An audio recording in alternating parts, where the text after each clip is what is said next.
for the wildlife within the area, so that in years to come, in 5 years, in 10 years, we can be able to measure. Right. We had this year, we are here now. You talk of,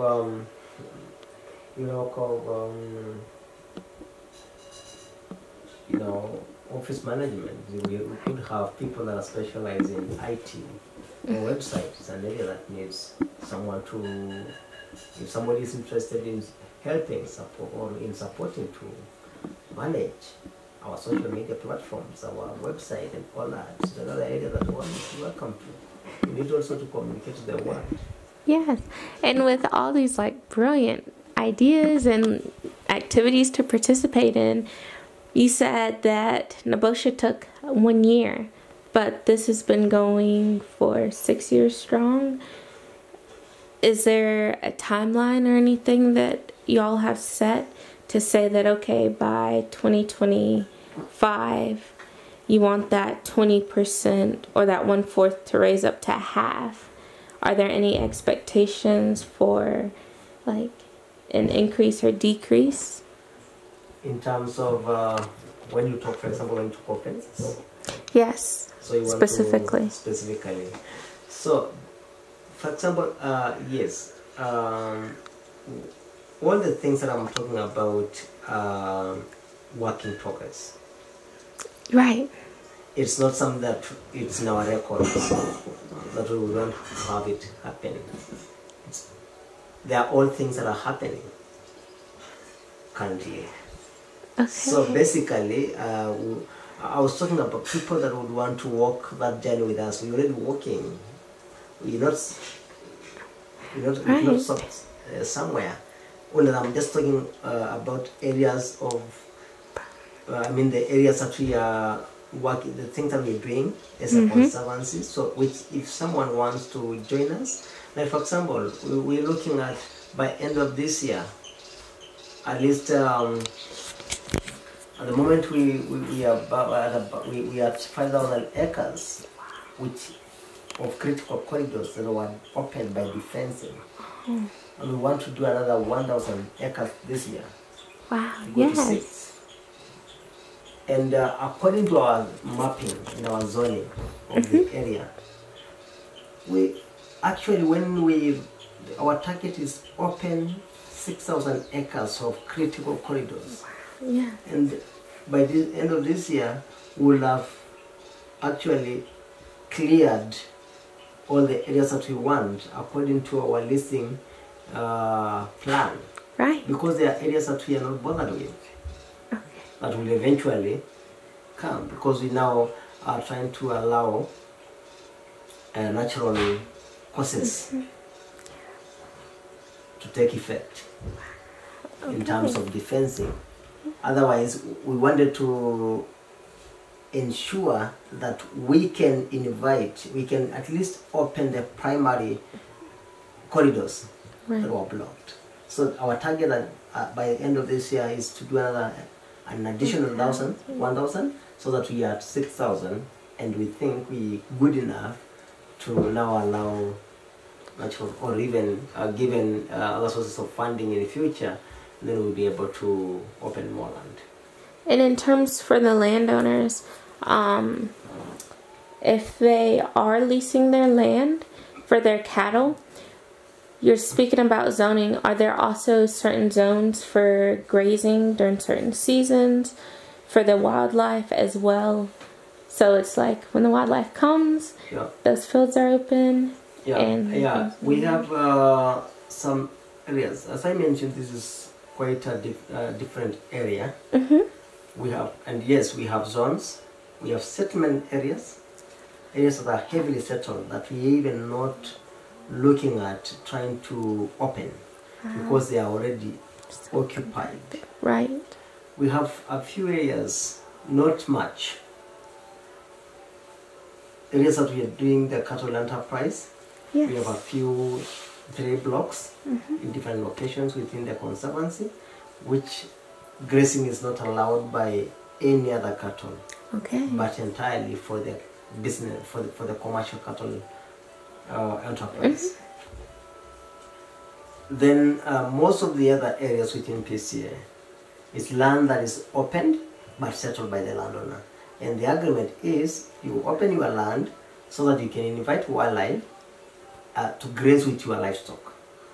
And we don't want to interfere with that system. Otherwise, we will invite a lot of cattle coming. If we start saying, hey, we are open for grazing here, then you invite thousands of cattle coming to that area, which will eventually give you a problem. So the kind of system the community is using today for grazing seems to work, especially because people are limiting cattle to the capacity of their land. So when you are that, we are safe than trying to block areas and open. You invite a lot of cattle to come. You rather have everybody trying to graze that area, as long as we have free movement of people and livestock and wildlife within this area. Wow. Yes. That's amazing. And we're also looking at securing, by end of this year, to secure an additional 3,000 acres by leasing, to have it under lease. So that's also the other target. We want to say we are around 20,000. We want the target is 23,000 by end of this year. Wow. So that's how we're progressively working. Yes. Towards, because then when we are 20,000, then we will be comfortable to say we can run a tourist business within the area. Then with time, and if need be, for additional tourist facilities, then we can push for the increase in space. Otherwise, PCA is not easy to handle. Right. It's quite a very, very expensive undertaking. Yes. Pulling down fences, it's just not, it's not pocket change. I can only imagine. Yeah. And it just slipped my mind, but you were talking about the fencing taking down.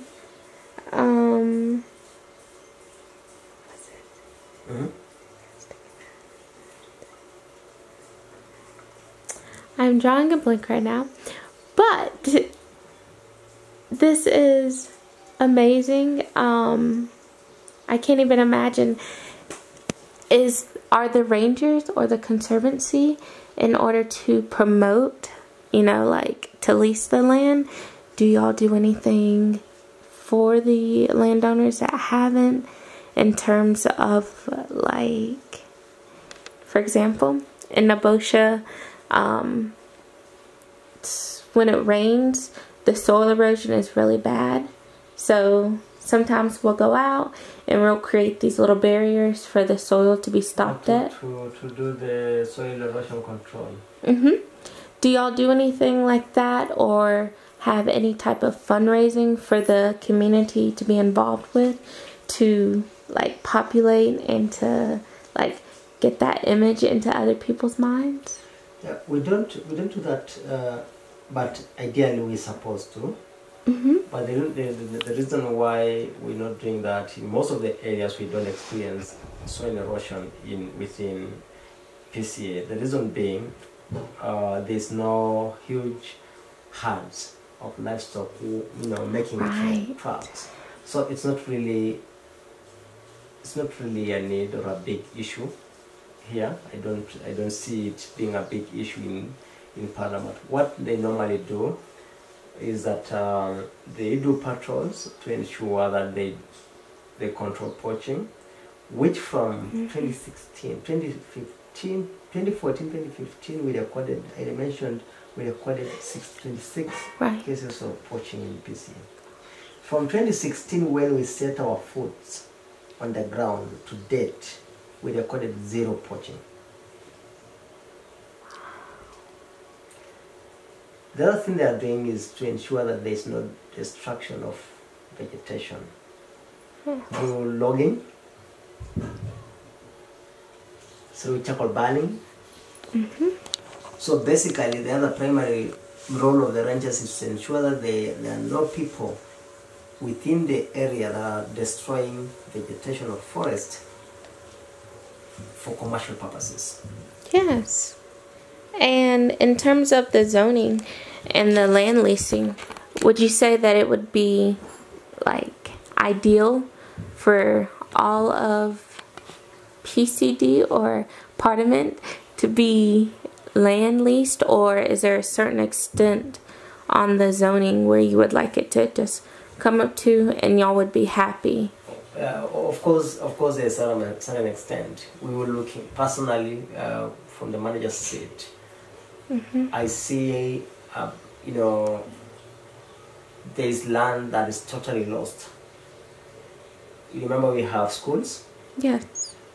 We have trading centers, which are part of the landmass. We have clinics, and all the social amenities that I mentioned. Right.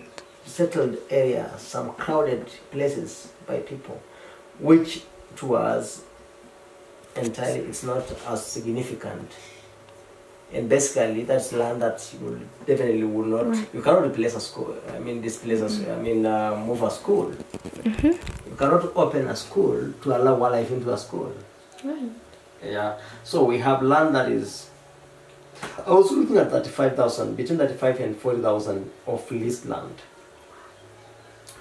35 to 40,000 acres. Okay. That's what we are looking at. So basically, what we're trying now, what we've also done, we're now trying to, we're working on road system networks. Like we've subgraded and marmed a total of 30 kilometers at the moment within PCA for the community, and even areas that had a lot of soil erosion, we are now refilling with maram just to assist the community to be able to move and control the soil erosion and and place pipes for water to go through in order to avoid the soil runoff. And for majority of the landowners, would you say, is there certain places where they can go for water, like water tanks that are available for the community, or is that up to like each individual landowner? We have some communal water sources, especially boreholes.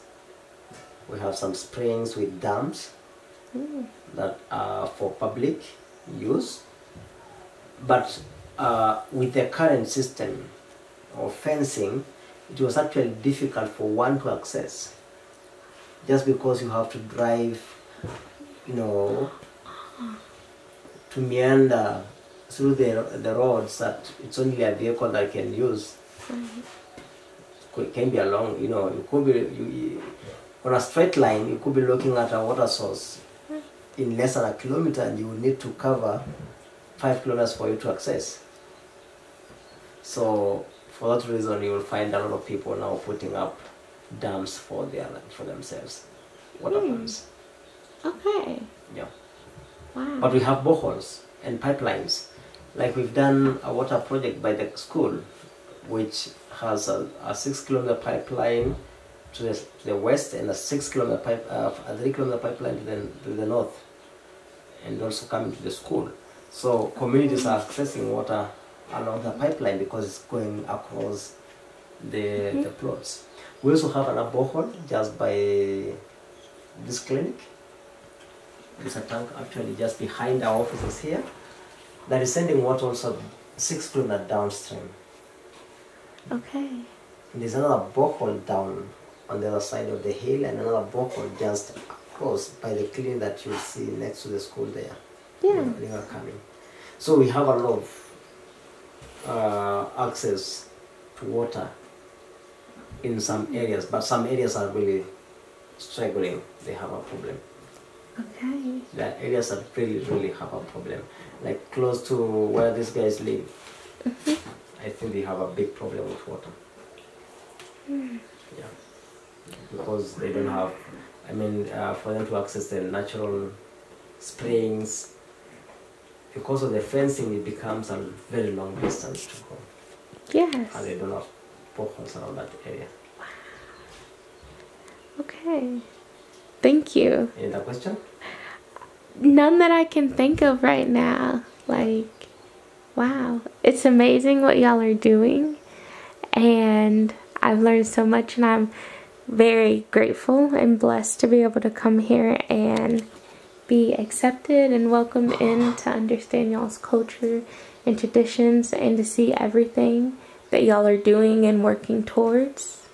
So it is wonderful, and I'm even more excited to go back and to be able to like broaden other people's horizons and to let them know what y'all are doing. The last question that I would have is in terms of if people wanted to donate to the Conservancy. Yeah. Do y'all have, how would that happen? Would they go to a website or? Ideally they should, but at the moment we are working with Masai Mara Wildlife Conservancy Association. Okay. Which probably by the end of this year will, now they would want to win, you know, because we've been breastfed by them for a very long time. They would want to say, hey guys, you now need to stand on your own. And yeah, of course, there should be a provision in a website for people to donate. Okay. donate. But that's what I was saying. It's an area of of support that is highly needed or required in us, because we really need people to be able to manage the website for us. At the moment, we don't have very good the website is not as active. And not necessarily for the interview, but for me personally, I don't know if Lincoln had talked to you or not, but will I actually be able to go around and participate with some of those activities that you were saying? Oh yeah, you're welcome. Is it possible? Yes? It's not a problem. Should you want to join us? You're most welcome. That is amazing. Do you have any days next week or something?